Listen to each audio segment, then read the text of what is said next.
Кажете ми конкретно во нашава земја, дали може да се очекува намалување на цените на храната до крајот на годинава и како тоа ќе влијае пред се на инфлацијата која споменавте во говорот, дека очекувате да се намалува?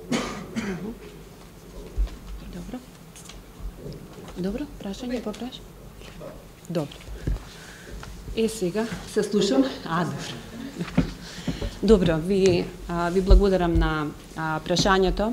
Факт е, ако се погледне движењето на светските цени на храната, веќе од средината на 2022 година, например ФАО индексот, ако го погледнеме, има речиси континуирано намалување на цените на храната. Меѓутоа, според последно расположливите податоци, се уште цените на храната не се вратени на пред пандемиското ниво и тие се повисоки некаде околу 17-18%. Доколку овие трендови ги споредиме со трендовите во домашната економија, може да констатираме дека тие не се целосно синхронизирани. Кај нас растот на цените на храната започна подоцна од растот на светските цени на храната, меѓутоа исто така се уште не гледаме некои позначителни надолни прилагодувања кај цените на храната. Кај нас сега, ако го споредиме нивото на цените на храната во споредба со предпандемискиот период, тие се речиси двојно повисоки од нивото на светските цени на храната. Она што е позитивно во овој контекст е дека според меѓународните финансиски институции се проектира на тамошен пат на цените за храната оваа година, а стабилизирање на нивното ниво наредната година, што секако остава простор за одредени надолни корекции кај цените на храната, но како што знаеме, ценовната политика е детерминирана од повеќе фактори. Едно прашање во однос на како Народната банка коментира најавата за задолжување на државата кај странска влада од 1 милиарда. Што ќе значува за македонската економија со оглед на тоа што најавите дека се уште има непродуктивни дефицит? И дали како Народна банка смятате дека задолжувањето колку е неопходно би требало да биде од странска влада или од меѓународни институции како што е тоа вообичаено да прави?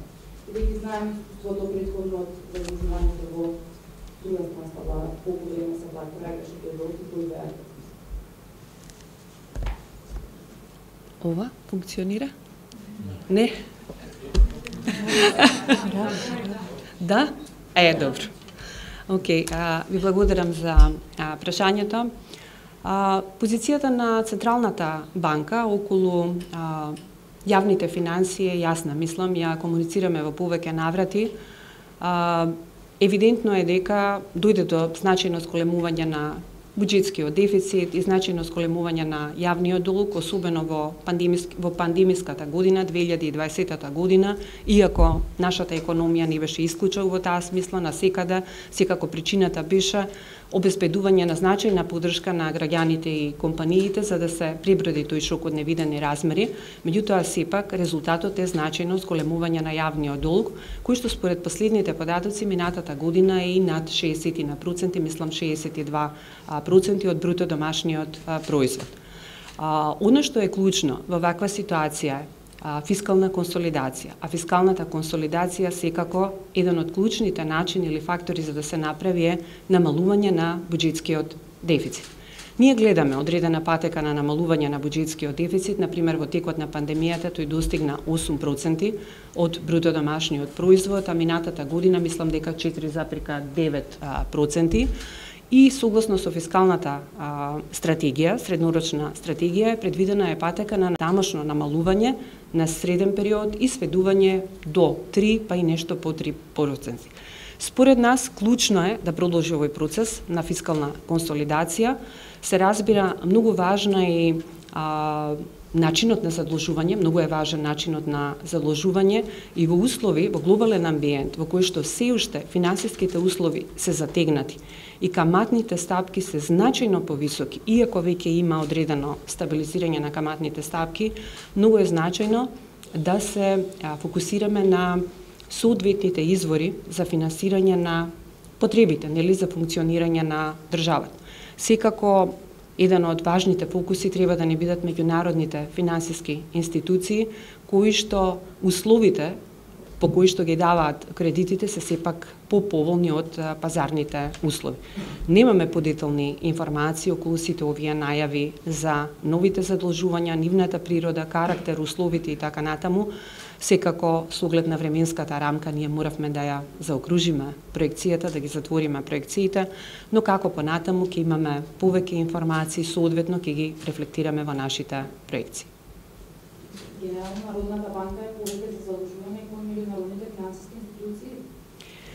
Како што кажав, значи, клучното во услови кога меѓународните финансиски пазари се се уште затегнати, каматните стапки се се уште високи, клучно е да се задолжуваме, се разбира прво намената мора да е оправдана, нешто што ќе го зголеми потенцијалот на државата, и второ, да се фокусираме на извори кои што ќе обезбедат поволни концесионални услови за финансирање на нашата економија. А меѓународните финансиски институции вообичаено обезбедуваат такви услови за финансирање. Секако, ако има и други извори кои што би обезбедиле такви услови, треба нели да се земат во предвид. Јас имам прашање, ги споменавте геополитичките ризици како ризик за глобален раст. Колку се тие значени за нашата економија и дали имате некои направено некои проценти?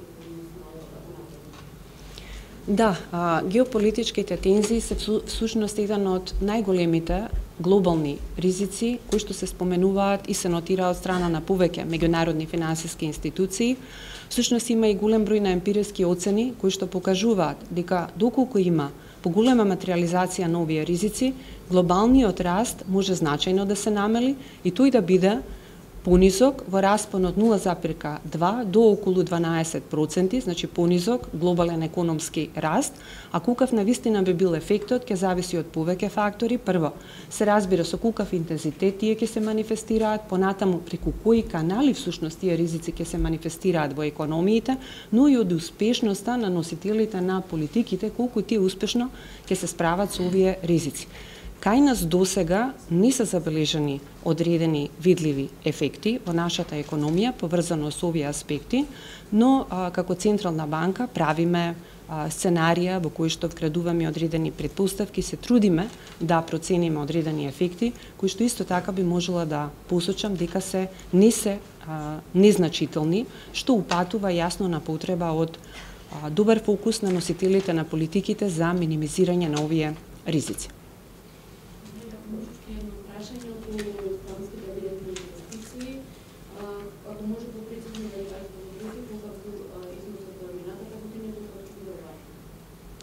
Да, благодарам. Странските директни инвестиции по значајното забавување во пандемиската година, 2020 година, кога се сведоа на ниво од околу 1,3% од БДП, понатаму имаше значајно опоравување, особено 2022, па би рекла и 2023 година, кога во просек изнесуваа 4,4% од бруто домашниот производ. За оваа година ние сме поумерени, попредпазливи, би рекла, во проекциите и овие поволни остварувања кои што беа евидентни во изминатите 2 години, не ги вградуваме во целост. Нашата проекција за странските директни инвестиции за оваа година е некаде околу 3,6%, со патека која што значи дека на среден рок би достигнало ниво од околу 4%. Значи, за сега остварувањата се добри во изминативе 2 години, но треба да следиме и да видиме која би била патеката во периодот кој што следи.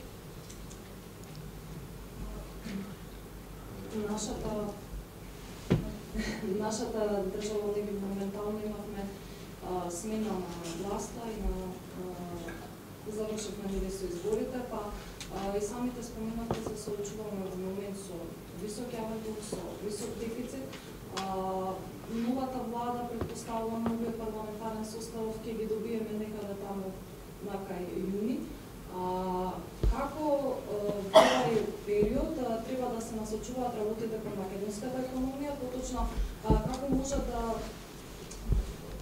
да спласнат овие работи кои што се случуваат и со движењето на јавниот дуг, на дефицитот, на што те треба да се фокусира новата влада и новиот парламентарен состав?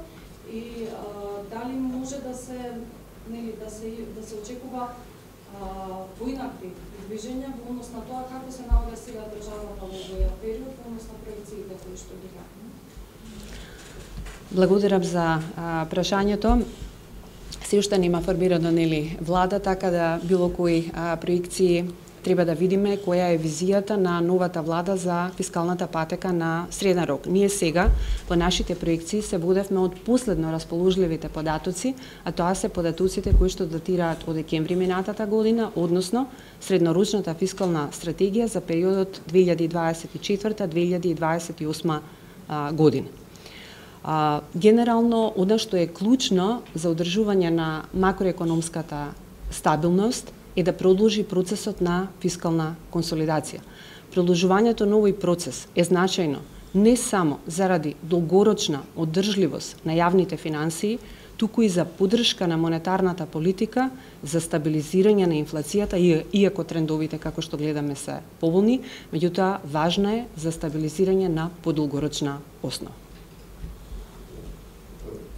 Може би исклучив ќе фаќа пребелешки гол. Имам прашање за основната каматна ставка на Народната банка за до крајот на годинава. Со оглед на тоа што инфлацијата предвидува дека годинава ќе биде 3,5%, и со оглед на најавите од централните банки во светот дека ќе почне процесот на монетарно олабавување дали Народната банка има такви планови за до крајот на годинава.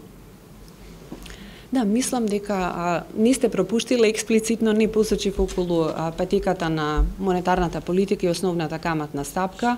Тоа што го посочив е дека досега го задржавме прудентниот карактер, бидејќи иако инфлацијските движења се солидни, всушност и најновите движења се и нешто пониски од нашите очекувања, сепак ризиците постојат, пред се тука е глобалниот контекст, големата волатилност, ги гледаме геополитичките тензии, секако има и домашни фактори кои што упатуваат на потреба за одределна внимателност, и од овие причини ние се уште не сме започнале со циклусот на монетарно олабавување.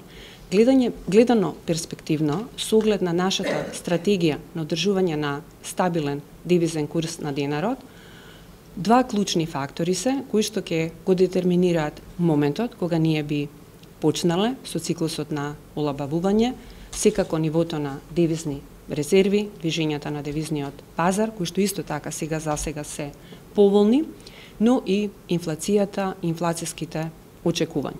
И третиот фактор, кој што го посочив и во презентацијата, имајќи ја предвид нашата стратегија, многу е важно и однесувањето на Европската централна банка.